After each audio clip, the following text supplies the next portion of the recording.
welcome to episode 5 of Conversations at the Vessel. We are extremely delighted to have Professor Madhuri Desai as our guest today. A founder member of Women Architects Forum, Madhuri specializes in courses and workshops on gender and the built environment in the Indian context. Since 2012, she has been a nominating committee member of the Berkeley Roop Professorship and Prize at the University of California at Berkeley, USA. She has authored several books on built environment around themes ranging from identity, aspirations, values, and gender against the background of tradition, colonialism, and modernity. Madhuri has been awarded research fellowships from ICSSR and Sarai, Delhi, and the Aga Khan Program for Islamic Research, MIT and Getty Foundation, USA. She was an adjunct faculty of CEPT University, Ahmedabad, India between 1986 and 2018. In 2014, she was a visiting scholar at the Department of Gender and Women's Studies at the University of California at Berkeley, USA. So welcome again, Madhuri. Thank you so much for agreeing to do this conversation with us. I'll be honest over here. One of the things that we struggled with when we were preparing this list of teachers to have a conversation with was the fact that we have had such few women teachers. It's very, very helpful that we have you to talk about this. We've spent about 6-7 years studying at CEPT, and throughout our engagement or exchange was not as much as a lot of other studio faculty that we had. And these things didn't matter too much then because we were very young. We didn't think about these things much then. But that is a void, that we don't have as many women faculty teaching us design in particular. I think things have changed tremendously in the last 20 years. Okay. A lot of women teachers are there in 450 schools of architecture in India. Okay. We don't know much about them because not much has been talked about. But there are also heads of schools which are women now. But I think you're right. It was a glaring void. Right. And just imagine when I went through school. Yeah. We had almost nobody. Right. And so no role models, no mentors, right. And which are extremely important for our own self-growth and self-image. Right. So we hope this through this conversation we can touch upon a lot of such issues. The questions are based around what we are experiencing today, and then about your views on the issues that are concerning us around community learning and communication. There are reports of a marginal increase in participation in household of men during this lockdown. Although this may not translate into a considerable relief for women who are particularly balancing careers, do you feel that this has a potential to reconfigure power structures within homes? Or could the forced family time at home lead to further marginalization of women's voices? At the outset, let us face that we are very much a patriarchal society in India. And we are at transition between tradition and modernity, at different levels. And also we are not a homogeneous society. We don't have homogeneous households and families, etc. So there are tremendous variations in terms of caste, class, religion, ethnicity, etc. So when you ask this question, I'm afraid it is a very upper middle class question, But yes, I think it's still very important to ask this question, to locate this change that happened. And I have sort of 3 answers to this. One is, if we look at the elites in the society, who live in either bungalows or luxurious apartments or gated communities, who have had servants 24/7 servants. I don't think they experience much change because, you know, they were protected by the privilege of class and, you know, they didn't have any income problems, etc. Then we come to the middle class, which is also, of course, not homogeneous, but let us assume that it is, where part-time servants were there. And there was a stigma attached to those because, you know, the employers said, we don't know where they live, how they live, or, you know, whom they meet. So in the beginning, there was this tremendous scare of the disease and death. So the employers did not allow part-time servants to come. And that caused a change in the household. On one end, there was a lot more work in the house because everybody was in the house, including the children and the adults. And at another level, the part-time help was not there. And I think most of the male members helped in one form or the other. More so in terms from what, these are all my anecdotal experiences, cleaning of the bathrooms or cleaning of the floors, etc. And not so much in cooking, I guess. So there was a lot of change, and I think the good thing was that it gave them an kind of a perception and an experience of what women go through. So I think that way it was an important thing, but I'm not sure whether this will be a permanent change or not. Because as a kind of privileged gender, who would want to keep doing this unless you are very morally and ethically conscious male, which I'm sure there are exceptions. As a rule, I'm afraid that things will fall back to women. And the third is the lower economic class.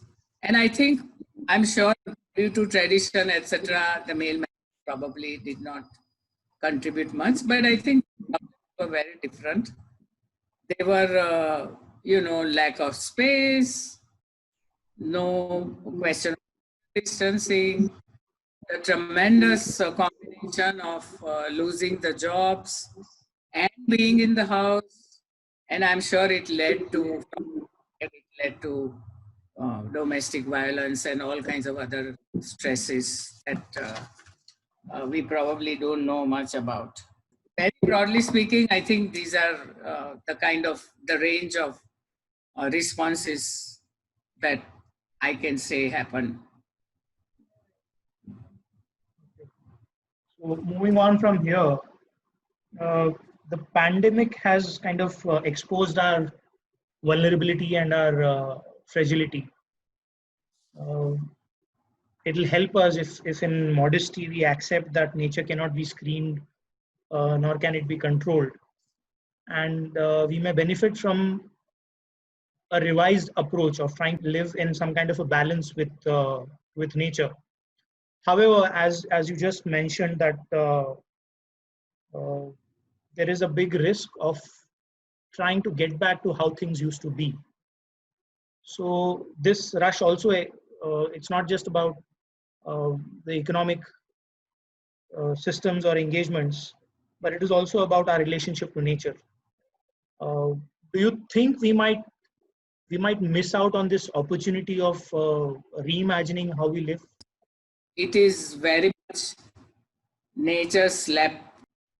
I don't think in anybody's lifetime anyone expected this kind of a pandemic to happen. It is beyond our comprehension and our imagination. But it also kind of re-established the superiority of nature, you know, over man, because I think in the 21st century, our world was very arrogant about harnessing so much of technology and having, better economic situation, especially in countries like China and India. And suddenly COVID-19 happened. And also, as you know, it affects everyone and anyone. And when you say, should we take up this opportunity? I think we have no other choice. We need to really keep its lessons in mind and find some middle ground.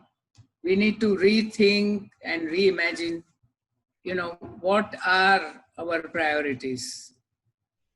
Now, if we look at, I will just talk about one thing in India, our healthcare system. It is a shame that in today's context, the government spends so much money on flyovers and other infrastructure. But as we've seen, the healthcare infrastructure, glaring, gaps in that has been revealed. I think we are so much within the pandemic that we have not really heard all the stories of what happened to the men on the street. But we can imagine. And our hospitals, etc., have been more and more corporatized. For example, we have the VS hospital in Ahmedabad, which was the municipal hospital. Through my life, I have heard poor people say, oh, anything happens, let's go to VS. And now they build a 10-story building, which is very badly designed, and the costs have gone up like anything. So I think we really need to have a very pragmatic healthcare system. 2 days ago, I read an article, or I just read something from the New York Times. At one level, we are saying that we want to become Singapore and Shanghai. And I read that the government spends 1% of GDP on the healthcare in India. 1%, and we're always talking about the billions of people. It is one of the lowest in the world. So what we are doing is, in the economic pyramid, we are leaving the 3/4 or even more people behind. The same goes for education. We need to spend on the social, not on the physical infrastructure. We have enough. And I have always believed that, I still tell my friends, foreign friends, we are a poor country. There is no way we can pretend to be, have reached somewhere. No, we have not reached. We have left a lot of people behind. So this is my view. The pandemic should open our eyes, and we need to bring in a lot of change, sincere, ground level change. To reinforce what you just said about the poor condition of the health infrastructure, there is a news report today about how political leaders across parties have chosen to get admitted in private hospitals rather than publicly funded hospitals when hit by COVID. So that's just underscoring or emphasizing what you put across. Right, and I've also heard that the private hospitals charge like anything. Yeah, it's exorbitant. And when people are scared of their lives, they'll pay. Well, it's really a shame, I think. Public space is the venue for the theater of gathering and building and sustaining communities. And majority of our communication in public spaces is non-verbal, through gestures and through facial expressions, tone and temper of voice, etc. This space of mobilization, whether for celebration or democratic agitation, has not only been a prominent platform for women's voices, but also been nurtured by women's perseverance. With the uncertainties around spaces of gathering, how do we regroup? What could be the future forms of public spaces? Basically, we are male-occupied, male-designed public spaces. See, theoretically, women are not stopped Women can go to the parks, they go to the open public spaces, they can have to use the public transport. So when I argue, a lot of people will say that of course they are not stopped. But as we all know, there are socio-cultural and moral boundaries about how women behave in the Indian society and how they can use the public spaces. And on top of everything is the fear factor. As you live in Delhi, you would know how scared, women would be to be out in the. And I just read an article today about the Central Vista and how it is not going to be safe. One needs to really keep that in mind. I mean, we have not really even solved that problem before the COVID. So I think we need to address those issues. Now, first of all, coming to the democratic agitation, the space, in general, public spaces have been shrinking in India. So if we look at the privatization of what we call public, so we have the multiplexes and we have the huge shopping malls and we have the consumerist spaces, where people go and spend. So at one level, it is connected with, again, the economic class. Only certain class of people can. And they are not really public in the public sense. Even in open spaces, there is huge bureaucracy of police permissions and security, etc., etc. So it's not an easy thing. When I was young in the 1950s and the 60s, there were community spaces where part of the society could gather during some sort of political agitation. Things have changed now. I'd like to bring out 2 or 3 interesting points. One is something that a friend of mine told me a few years ago, that how the spaces open up for women. So for example, in Gujarat, we have the Gauri Vrat. I don't know if you are familiar with that. 5 days, young girls celebrate, they remain hungry throughout the day and they eat. And then they have to be up at night, till about midnight or something. And in those days, suddenly the streets and the parks are kept open and women are everywhere. They are, spending time, they go around in groups. They feel very safe. The same thing happens at Navratri time that I'm sure you have experienced. But as soon as the festivals are over, we are back to what used to be. And in, we live in a very, privileged place near Law Garden, but there is no consciousness in the authorities that the lights have to be working, that it is unsafe. Even in my area, on the street, the light was not working for 3 years. So these basic considerations for women's safety are not there at all. Another example is the Shaheen Bagh protests. Now you cannot say, oh, it's a very normal happening. It's not. I think women come out only as a last resort because they are so stressed, especially this class of people. They just, when they see that there is no other way, they would come out. And this was a very good example of the collective protests. But these are again exceptions.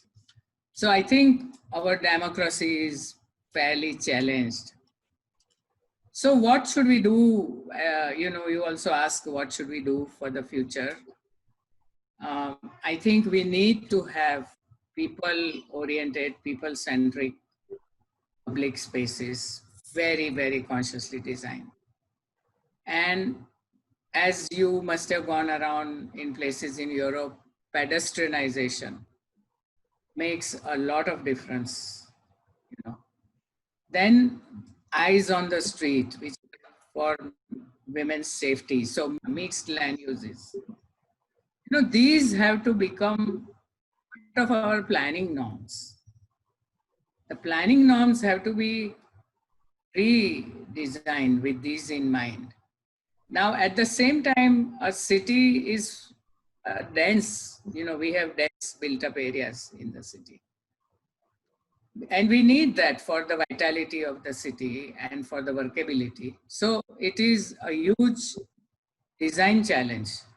How to try to get the people-centric, plus at the same time get the density. I think use of terraces, use of spaces which are in between the buildings, which kind of lie right now unused, use of old typologies with new imagination like courtyards. We need better ventilation, light in our low-cost housing. There is a huge role that the designers can play if they want to. Continuing on this, you touched upon mixed land use. Of course, this whole land use problem and the segregation is not historical in the sense it's a modern idea where most of the planning which has been happening over the past 50, 60 years, let's say, has fallen into this this segregation of the workplace being different from home. But now there is an interesting situation of work from home. Individuals, organizations all over seem to have lapped it up. In a way, it has kind of relented to the long-standing demand of flexible and easier working hours, particularly for women. However, I also see some kind of a risk in here because as we are aware, you've emphasized how patriarchal our societies are. So even if women are working, they have to balance everything, right? So when they were going to their office, they could leave home. They crossed the threshold and they went away. And that place of work was their world for the day. Now I feel that that's not what is happening. In the name of work from home, everything is like mixed up.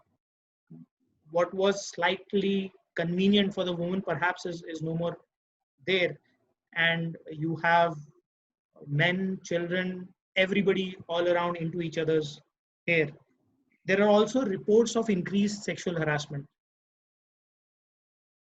So what do you see the long-term impact of this work from home scenario? See, I am old-fashioned. I personally don't think that 100% work from home is an ideal situation. So once again, we will have to find some sort of balance. And as somebody, I think you covered a lot of the points. For example, I have more or less worked through my life, even when my children were young. And that getting out of the house and going to a workplace was so extremely important, not just physically, emotionally, but for my identity also. That was my place. When the children were very young, I could not even write small letter. Those days, of course, we used to write letters. I had to do it in the office. So, and I have been speaking to some friends during the lockdown area, and they've all been very frustrated, But at the same time, I think I should again point out to you that this question is also a very elite upper middle class question, because in our country, a lot of the labor is physically done. Not everything can be online. And they are very unemployed right now. So there are other aspects to this. But for example, the educational part, it has just broken my heart when I read about, when you read in the papers about some 8th standard girl committing suicide because she could not get a smartphone. And how can you study on a phone? I mean, laptop probably, but so I think we have to keep all these issues in mind when we talk about online. First of all, I was very happy to read that in Kerala, they have worked very hard and managed to create a community space and maybe got a TV so that students can come with their masks and sit at distance and study together, that their parents don't have to buy a smart device. And there is always a lot to learn from Kerala. We have to strive for as much of equality within the citizens as possible. So that is my one point. The other is about the women's thing. I think you are right. I think it creates a lot of stress for the woman because there is working from home means there is job work, there is housework, there is homework for the children. You have to supervise it. I'm sure you are going through that probably. Yeah. The good part is that you cut down on the commute and the stress of traveling. So something like a balance between that, maybe every alternate day, something, I don't know.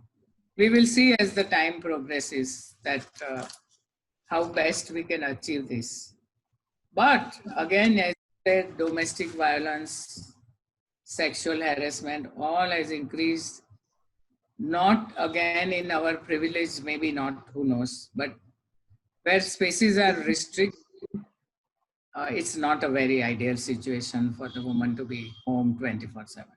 Moving on to the last question, we already touched upon some aspects about how we need to look at cities and planning of cities. The metropolis was the center of the modern world in the sense it had economic opportunity and everybody wanted to be living in the metropolis. However, with this pandemic, we find that the mega cities are the worst hit. They are the most unsafe. And somehow the tables seem to have turned because the lesser populated towns and villages are safer. And we also see that there has been an exodus of the workforce from the city back to their homes and their rural habitats where they feel that they'll be safer. Also, because the city could not shelter them at this very crucial time. So, how do we look at this balance between the city and the hinterland or the urban and the rural? And can we rethink this balance now at this opportune moment? With my limited understanding of the migrant phenomena, I just had a very simplistic understanding. Just thought, yeah, they come from villages.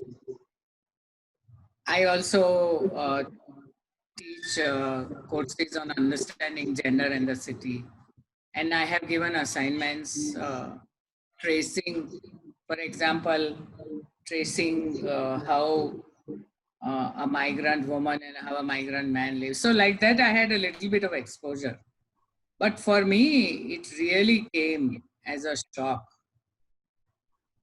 about seeing the whole complex relationship between the village and the metro. First of all, that way it was a learning experience for me. At the same time, it caused extreme sadness and helplessness for me. Because, here it was almost criminal to be sitting in a privileged position and reading about how they were walking home and how the children were walking and deaths that happened. And, it was very, very sad for me. And I remember Gandhiji and how he talked about developing India through the villages. Of course, we abandoned it long time ago, but maybe there is some value to it. But it was very clear that society is, no matter how proudly we say that we have rapid urbanization and blah, blah, and we have these great cities, and we are very much a society in transition. And we have not really understood the importance of villages. So 3 things struck me about what was happening. One was this deep meaning of home and family is the migrants who are building our cities, our huge infrastructure and the high rises, etc. What it means to them to have a home back there and a family. The second thing was the sheer selfishness of the people in the cities, the employers, the corporates. They very quickly said, salary, no job, we can't take care of you. Most of them said that. And it amuses me that some of them are flying them back by plane right now. It's also a sad thing that the villages don't have anything to offer to them. And the third thing that struck me was the sheer lack of planning and empathy of the government. The sudden lockdown, 4 hours of notice, without any planning, and to put all these people in. And the trains also started very late after there was a lot of protests, etc. And it really started late. So many of them had walked in the heat of the month of May. So, for me, this has been very disturbing. And I think maybe we should have a ministry of migrants. I mean, we need to really keep this issue in our further planning. Now, what can we do to the city? It was another of your question. And I think, we need to, as I said before, we need to use our streets and open spaces with some sort of intelligent redesign. We need to have flexibility in, maybe use of space in daytime and nighttime, like I was thinking of Manik Chowk, so that the crowding and the density can be controlled. As I mentioned earlier, the low-cost housing, if you look at them, it is pathetic. We cannot do this anymore. We have to, because it is an extremely important part. So, they have to be well designed no matter how much they cost. Then if we come to the neighborhoods, we have to have smaller parks because women do not have money to take a auto rickshaw and go to the park. They have to be within walking distances. We have to have community spaces, really accessible, and which does not cost much. With the public transport, we need sustainability, last mile connectivity. Otherwise, public transport does not work. And we can have shared gardens. There is the whole concept of pop-up gardens where in a dense place like Mumbai, some small areas are nurtured by women with vegetation and all, where they just meet and relax and de-stress for a very short time.